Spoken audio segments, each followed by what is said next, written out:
Hey there, welcome back in into squad channel, जहाँ पे आज हम रिव्यू करने वाले हैं बहुत ज़्यादा ट्रेंड में रहने वाली बुक्स। तो पहली बुक हमारे पास आर डी शर्मा, दूसरी बुक हमारे पास है आर एस अग्रवाल।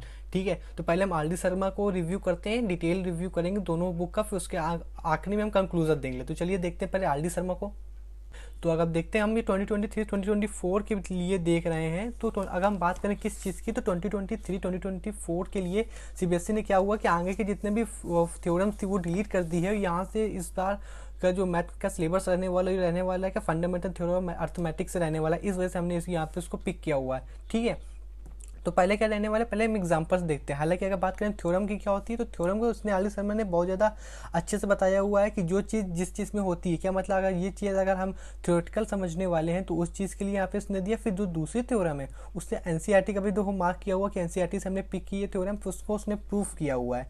ठीक है, फिर क्या देखते हैं इलस्ट्रेशन एग्जांपल। अब आर डी शर्मा के इसमें ये हमेशा देखेंगे आप क्या क्या कि लेवल 1 पर रखता है। लेवल 1 में वो क्वेश्चन रहते हैं जो हालांकि थोड़े सरल होते हैं, फिर उसके बाद इंक्रीजिंग ऑर्डर में बढ़ता चला जाता है। ठीक है, लेवल 1 के जितने भी हो सकते थे उसने यहाँ पे उठा के मतलब यहाँ तक उसने सॉल्व किए हैं। ठीक है, अभी भी लेवल 1 चल रहा है। फिर उसने क्या किया, एक चीज़ आप देख सकते हो क्या टाइप 1 कि मतलब कि पहले जो एग्जांपल लेवल 1 का है उसमें कौन कौन से टाइप के क्वेश्चन फ्रेम हो सकते हैं। तो उसने पहले मार्क किया कि first type question on sparing the positive integer as the product of its prime factorization की मदद से उसने ये बता दिया कि हमने पहला क्या किया हुआ है कि हमने टाइप 1 डाल के फिर हमने उसको एक्सप्लेन किया हुआ है। टॉपिक वाइज ये कवर करता है आर डी शर्मा। ठीक है, फिर दूसरा एग्जाम टाइप्स क्या है कि more application of fundamental theorem और अर्थमेटिक। ये पहले से अगर दूसरी बुक के हिसाब से बात करें आर एस अग्रवाल का कंपेयर करें, तो आर एस अग्रवाल नहीं मेंशन करती है क्या कि कौन से टाइप के क्वेश्चन है। वो सिर्फ शुरू कर देती है कि ये हमारा एग्जाम्पल है, वो शुरू करती चली जाती है। फिर वो किसके ऊपर डिपेंड करती है, वो सिर्फ वर्क करती है किसके ऊपर कि लेवल धीरे धीरे इंक्रीज होता है, वो कोई मार्क नहीं करता है,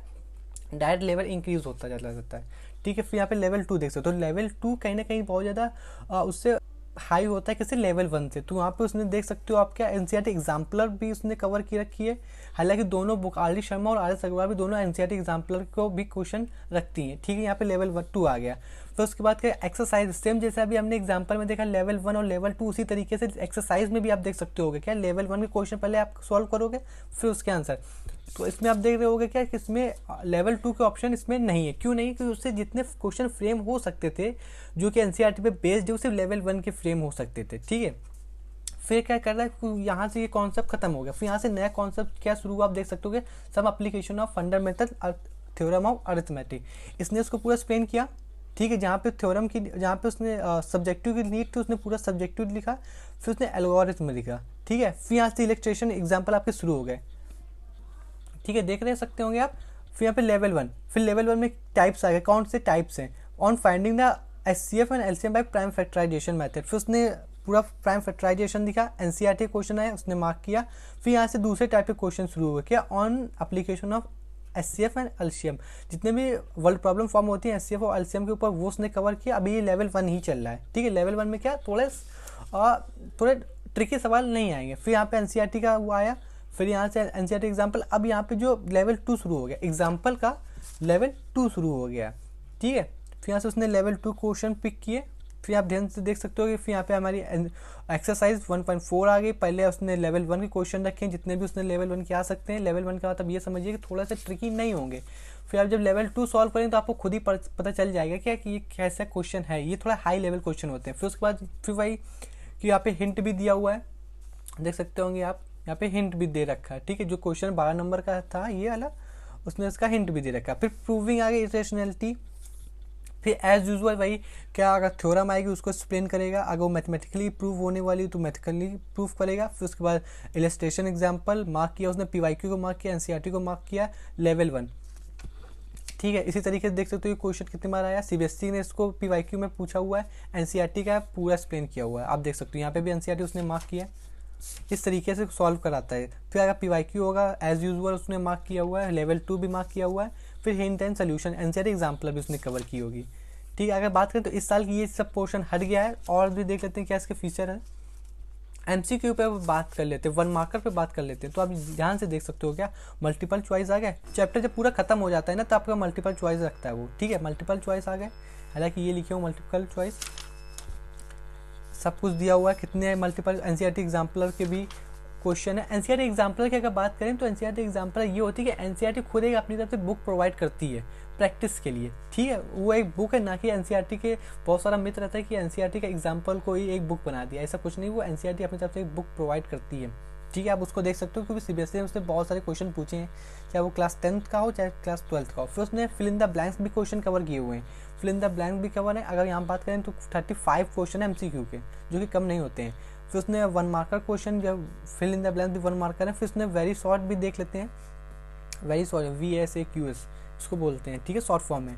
तो फिल FIB की बात करें तो कितना है, वो 25 दिया हुआ है। उसका एज यूजुअल एग्जाम आंसर भी दिया हुआ है, ठीक है। तो आप देख सकते हो कि इसने मार्क किया। और ये जो क्वेश्चन है ये बहुत ज़्यादा पूछा जाने वाला क्वेश्चन है इस चैप्टर से, रियल नंबर से। तो इसने 1 मार्क का क्वेश्चन कितने वेरी शॉर्ट जो किए हैं 36 हुए। फिर उसने कुछ एक्टिविटी दे रहा है, हालांकि एक्टिविटी कोई मतलब है नहीं, वो सिर्फ इलस्ट्रेशन के लिए है कि आप यूक्लिड डिवीजन लेमा कैसे समझ सकते हो। ये समरी दी हुई है। और यहाँ से हमारा नेक्स्ट चैप्टर शुरू हो जाता है पॉलिनोमियल। एज यूजुअल पॉलिनोमियल में भी आप यही देखेंगे सीक्वेंस, ठीक है। ग्राफ वगैरह भी देख लेते हैं। अब हम बात कर लेते हैं किस चीज़ की, RS अग्रवाल की। तो आज हम देखते हैं क्या, RS अग्रवाल को। तो हालांकि बात करें तो मैंने फिर से वहीं खोला हुआ फंडामेंटल थ्योरम ऑफ अरिथमेटिक, क्यों, क्योंकि इस वजह से, क्योंकि सीबीएसई ने इस बार यहीं से कंटेंट रखेगा, ठीक है। अब इसमें देख लेते हैं। तो इसने भी ऐसे ही प्रूफ किया हुआ है।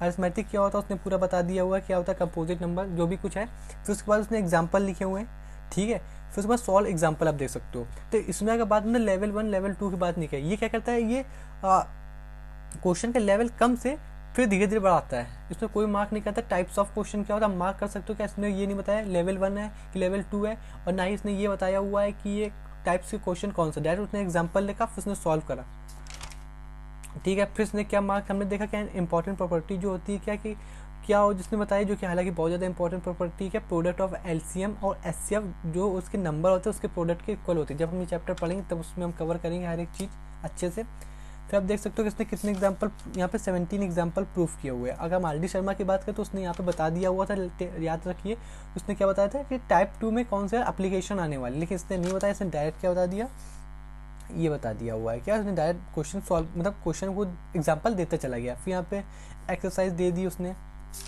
एज यूजुअल, हिंट भी दिया हुआ है।